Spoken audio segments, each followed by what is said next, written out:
Hello everyone, Clock the Game here. I thought I'd redo my previous Nikke Modernia Biscuit video, just because in all honesty I wasn't very happy with the original one, and I made the video when I didn't have a great deal of experience with the deck and I was still trying to get used to it and I was still ironing some things out, and I'd made a few mistakes in the video as well, and I wasn't happy with it overall, so I thought I'd redo it. So welcome to Nikke 2 Electric Boogaloo.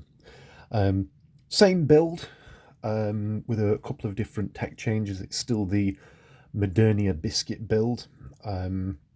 So without further ado, we'll get straight into the deck list. So one of your main cards and the best cards in the deck is 4 of this level 0 yellow Rappy. It's essentially like the Toka from Data Live. If you've got 2 or more characters, you can draw one, ditch one. It's very good for hand filtering. It's especially useful when, you know, you've drawn 1 or 2 more climaxes than you're comfortable with and you can ditch them to waiting room.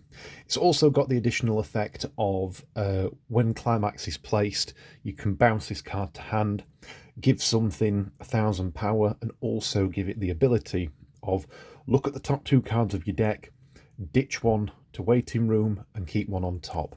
So you can filter out those climaxes, make sure they don't get stuck in your stock, or you can make sure you manipulate your triggers as well. And this is one of the things about the Nikke deck, or the Modernia Biscuit build in general. You've got a lot of ways of figuring out and manipulating your triggers. You've got it in the Rappy, you've got it in the Crown, you've got it in the Delta, you've got it in a couple of other cards as well. It's always very, very handy to know what you're going to be triggering. So we run 4 of this because this is a very, very good card, and even if you don't use her for her effects, she's still a body on board that you can use. So next up is 3 Tia.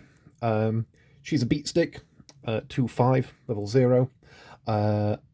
This card cannot side attack, so do remember that. I've forgotten that a couple of times. Do just remember that. And when she dies, when she's sent to the waiting room, you can ditch a card and salvage. Not salvage, sorry. Look at the top 4 cards of your deck and add a Nikke character. Just very, very, very handy. This is very, very handy to use when you're trying to get access to your Alices, if you want to set up your Alices for level 2, or you just want one in your hand early, or if you're trying to get access to your Modernias. I also use this quite a lot to try and search out Crown as well, just because Crown is such an important card in this deck. It gives you so much information throughout the game. But yes, Tia is very good. I run her at 3. I've seen people run her at 4. I don't usually see people run her at less than that, just because she's such a good card. Then next up is 3 of the Maiden. She's used primarily for her kill herself and then ditch one to salvage a character from waiting room. This is one of the main sources of salvage in this deck, and this is a very, very, very good little card.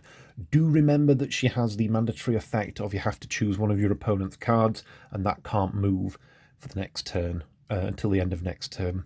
Very, very handy against standby decks where they want to tutor something out to the back row, and you can plonk her down and force them not to move things up. But more often than not, there's not going to be a great deal of use for that effect, but do remember to declare that effect. It is a mandatory effect, and that was something that I failed to do a couple of times, and I should have done it, but you know, mistakes were made and lessons were learned. Anyway, the Scarlet, this card is brilliant. She gets more attack on play. She gets more attack for the more cards you have in your clock, and then you can clock a card from your waiting room to your clock to check up to the... Oh, sorry, it's not the waiting room. It is the top card of your stock. So it's essentially pay 1 to clock. And she can look up to 6 cards from the top of your deck, add a character to them, to your hand, sorry, and then you look at the top 2 cards of your deck, rearrange after you've done that. She's excellent for getting out of bad deck states. She's also a pseudo beat stick as well, especially if you've taken damage early and you're now on 0-5 or 0-6. She can help clear your opponent's board. Very, very handy little card. I like this card a lot. The other version of Scarlet Black Shadow, this card is brilliant. The main effect for her is you pay 1, reveal a climax in hand, put it back into deck, and then get another climax. That's just very, very, very good. So, for example, if you are level 1 and you want a Modernia combo and you've got the Biscuit climax in hand, you play Scarlet, pay 1, then swap the climaxes. It's just very, very, very good. You can also use this card as well to see how many climaxes you might have left in deck, etc, etc. It's a very, very good card that gives you a lot of information. She's also got the effect that on death, you can clock a blue card from your waiting room, look at the top 2 cards of deck, and then add 1. This card can be hit or miss with that effect, and you're not going to be using it all the time, just for the simple fact that sometimes you might not hit anything that you want, and the card that you have to add is level 1 or lower as well, so you can't add Alice's from it. Might be good helping you get some things from your deck. It might be good for adding just extra card fodder to your hand. It will really help for leveling you up as well if you really need it, but otherwise it's not something you're going to use all the time. She's primarily used for her first effect. One of the most goated cards in the Nikke set is the Crown Brainstorm. She has the effect of pay 1 Brainstorm, look the top, mill the top 4 cards of your deck for every climax, look at the top 3 cards, add a card. So she's not only add a card, do remember off this, you don't have to show your opponent. If it just says add any card, you don't have to show your opponent what card you've added. She's very, very good at getting through your deck, especially if you are, you've got a lot of climaxes out. If you hit a climax, that's an extra top 3. She's also good at her additional effect, which is at the beginning of the climax phase, you can look at the top card of your deck and return it. So, for example, you use her in conjunction with the level 1 Modernias there to see whether you're going to get extra stock from it. If you're going to do the climax combo with her. If not, then you're going to attack with something else and then the Modernia. Very, very good card. I like this card. Generally, I keep the Crown out until late game, until I can tutor over it with a Sin or something. We have the Delta. This is a very good little card. It's pay 1, ditch 1, salvage 1, give something 1,000. It's just a nice card. This card is a staple in most Nikke decks. It's also got the effect of when it's played, look at top 2 cards. So this is always handy to play on a level 0 turn, or even better, a level 1 turn with your Modernias, because you can then see what you're going to be triggering. So check top 2, rearrange. Here's a little tech card that I'm trying. One thing that I did notice at Barcelona, BCS Barcelona, was that there was a lot of points in the game where I could have really used a search. And I realised that actually isn't any searches in the build that I did for Barcelona. So one of the changes I made was adding this Soline, which is pay 1, ditch 1, search your deck for a character. That's it. She also adds to the blue count as well, which can be handy in some circumstances. She's got the additional effect of pay 2. When it's played, you may pay the cost, and if you do, choose one of your opponent's characters and move it to an open position in their stage. Quite an expensive effect, but she is very, very good at, let's say your opponent is having a bad game, they're hitting a lot of climaxes and they've got Brainstorm out in an open space. You would use this effect to drag their Brainstorm to the front, kill their Brainstorm, and deprive them of one of the resources for their deck speed. So that does it for the level 0s. Level 1s, very, very simple setup for Modernia. Modernia is just brilliant. She gains 2k, or 4k, sorry. 4k in your turn if you've got 2 or more. And when she attacks, if the climax is on the field, you can reveal the top card of your deck and salvage up to that level. If it's level 2 or higher, it goes to stock, so it helps you generate some stock, and then you trigger again. If it's level 1 or level 0, obviously you just salvage, and then that is your trigger. You don't trigger again. Just very good little card. She's 6k cross turn, which is not great, because a lot of cards nowadays, a lot of level 1s, you know, are pushing 7-8k. But she's a very good little card, and she's very, very easily recycled as well. And the last level 1 that I run is this Sugar backup. It's just a 2k backup. That's it, really. You can put the top card of your deck into the stock if you use the backup as well, which is quite handy. I found this really good in the mirror match. I found it very useful in the mirror match, because they're going to have Modernias out most likely as well, and just being able to get over one of the Modernias is quite nice. It saves you resources. On for the level 2s. So level 2s is very tech heavy. So I'll actually start off with just the Rosanna. Rosanna gives everything 1/5 in front of it. So she is a pseudo sin that you can get out at level 1 if you hit a standby. She also has another effect of she can tap herself to look at the top 2 cards of your opponent's deck. That gives you a lot of very valuable information. So a very, very handy card indeed. Neon, very, very strange card, but I like it. When she's played, put the top 3 cards of your deck into the waiting room. If there's a climax among them, you may choose a level 3 or lower one of your opponent's cards, put it into the waiting room, or in the center stage, mind you, and put it into the waiting room. So she's very, very good at getting rid of problematic cards if you need it. And when she becomes reversed, she's an anti-killer. So when it becomes reversed, send it to the opponent's waiting room. It's just... sorry, send it to the opponent's stock. Sorry, this is a card that I didn't use very much, but I can understand the value with it. So she... when she becomes reversed, if that card is higher level than her opponent's level, she sends it to stock. It's a stock swapper. Or not a stock swapper, rather, but kicks to stock and then swaps the bottom card. The noise, just kind of a beat stick, really. When she's played, she gets 1,000. You can pay 1, when she's played. You pay 1, she gets 1,000, and the effect of your opponent can't use backups in that battle. And then if you have 4 or more characters, she also gains an additional 4k. So she's gaining a potential 5k, 6k with a climax as well. But the trade-off is she can't side attack. You have to front with her. But that's kind of fine. Here's a card that I put back in, which is the Ludmilla.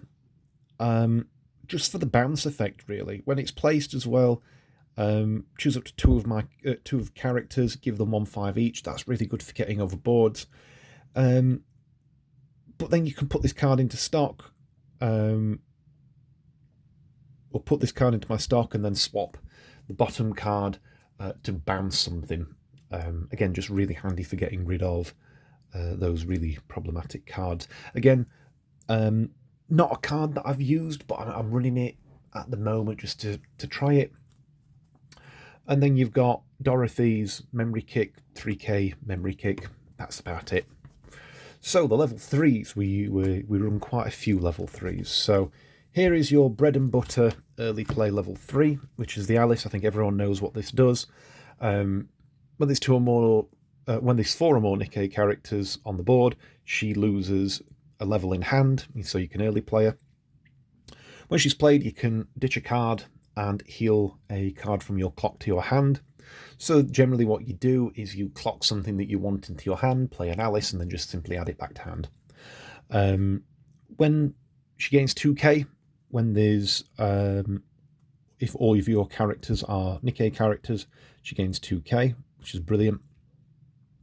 And she also gets the effect of when she reverses one of your opponent's characters, she can kick it to the top of their deck, so you've got a guaranteed 1 damage, which is very, very, very good. I really like this card. This card is the GOAT. Moving on to the Biscuits. Biscuits is your finisher, but not your finisher. You're not going to use Biscuit every game as a finisher. She is a very good little card. She can help you with healing. She can also help you with burns and extra instances of damage as well. So she gains 1/5 when you've got 2 or more Nikke characters, and she's got a Ditch 1 Encore as well. A Ditch a Character Encore, sorry. When she attacks, you can ditch a card from your hand and heal 1 to Waiting Room, which is very handy. And when she attacks, if you've got the Climax out, she is pay 1, ditch 1, burn 4. It's just a very, very simple effect. It's not something you're going to use all the time, but it's something that is very, very, very handy and can help you finish out games. Run 2 Modernias. These Modernias are brilliant. So this one's the promo artwork from the Meister Cup or the Structure Deck event. I got it from somewhere. Anyway, so this Modernia is a Icy Tail. When she's played, you can play something for free from hand.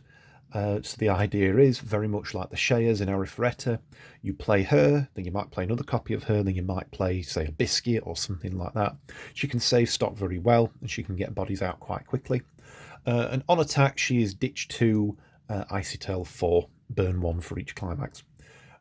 Very handy character to use. Generally, you want to use her to get, say, a Biscuit out or an Alice out or something else out. I just like her a lot. Here is the boosters of your deck. So along with the Rosanna, you've got the Sins. I really, really like these cards. Generally, you want to tutor these cards out to your back row with the standbys because they give a global 1/5 each. So if you've got 2 of these out, everything's going out, going up by 3k. And then you've got some Alice's on 13k now. That is going to be a bit of a problem for your opponent to get over, especially if you've got the Dorothy backup in hand, which can force one of your Alice's to go up to 16k and a memory kick, or even your Biscuits or something like that. She's also got the additional effect, which is an effect that I really, really like, and it's probably my favourite effect in the deck, which is on your opponent's draw phase, pay 5, choose one of your opponent's characters, tap it, and burn for the soul. That is a nasty effect because I used it in so many games in Barcelona to, there was games where I'd left my opponent on 3/5, and I went for the kill with paying 5 and burning for, say, 2 for one of the level 3s that was left out. The level 3 would have cancelled, but it taps that character as well. Or you can, say, leave them on 3/5. So it stops them using that level 3. Or you can leave them on 3/5 and then burn a single damage for one of the brainstorms on the back row to stop them from clocking. That won me a game because it stopped my opponent getting the pieces he needed to hand. Also taps the character as well, so they can't use that brainstorm anymore. And like I said, if they've got, say, a level 3 out, even if the damage cancels, they can't use that level 3 for the rest of the turn, and either A, have to play over it, or B, move it back, which is just really, really good. One of my personal favourite cards in the deck, and it's a card that you don't use very often at all, but I just really like this card and I want to keep it in because I just think it's great. Both the Sin and this Guilty here can't be played unless you have, from hand at least, until you fill certain colour requirements. So they are a lot easier to tutor out with the standbys instead.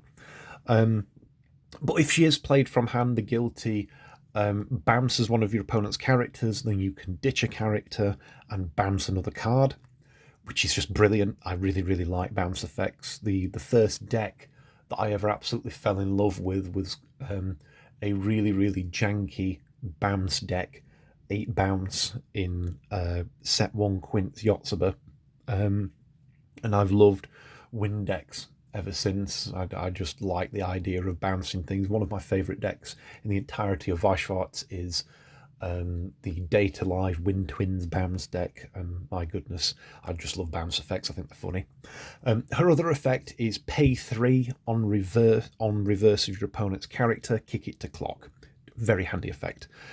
Shame she's so difficult to get out. But then, last but not least, here is the Modernia backups. If you have, you can put this card, or you can use this card as a backup, put it into your clock and give something 6 soul.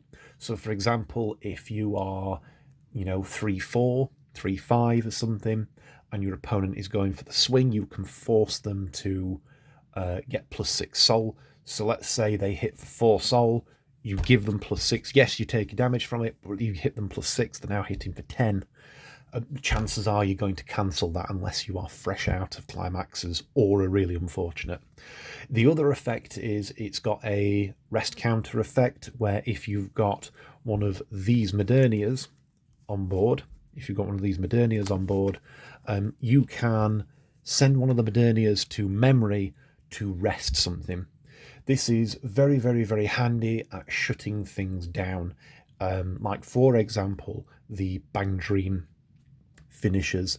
I forget the name of the character, but the Bang Dream finishers, it can get one of those tapped. Or any other nasty burn finishers that might be out there.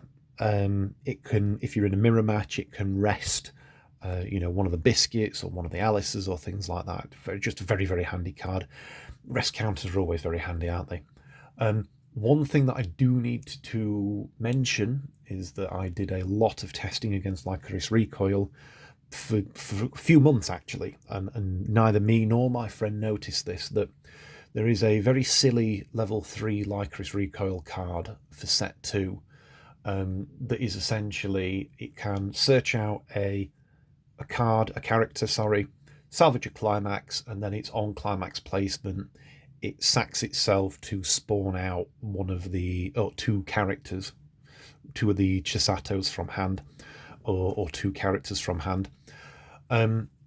I was using this card as a counter to Licorice Recoil, but do be aware, and me and my friend didn't notice this for a long time, there is a line of text in that silly Licorice Recoil card that says that the things that it spawns out can't be targeted or are unaffected by card effects.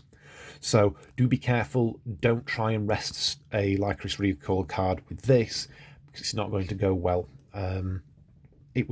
That was one of the big mistakes I made in my previous video that I wanted to rectify. So that's about it for the deck profile. I've really, really, really enjoyed this deck. I think Nikke has been, not because I'm biased towards the game as well, because I do play the game and love it to bits. I think Nikke has been one of the funnest sets that I've ever gotten hold of. I'm going to be doing another deck profile on some other interesting decks that you can run with Nikke. And I'm going to say that there is a Tier Naga deck profile that I'm going to be doing. It might be 8 choice, it might be door choice, but it will run the yellow Tier and Naga top end.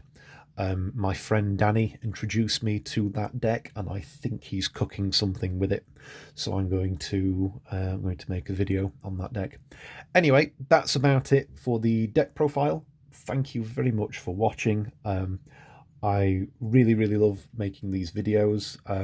Big shout out to my friend James, who constantly makes absolutely cracking thumbnails for me.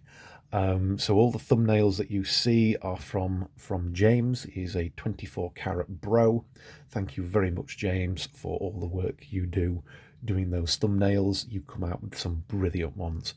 Anyway, for everyone else, I hope you have a brilliant day, and God bless. Bye bye.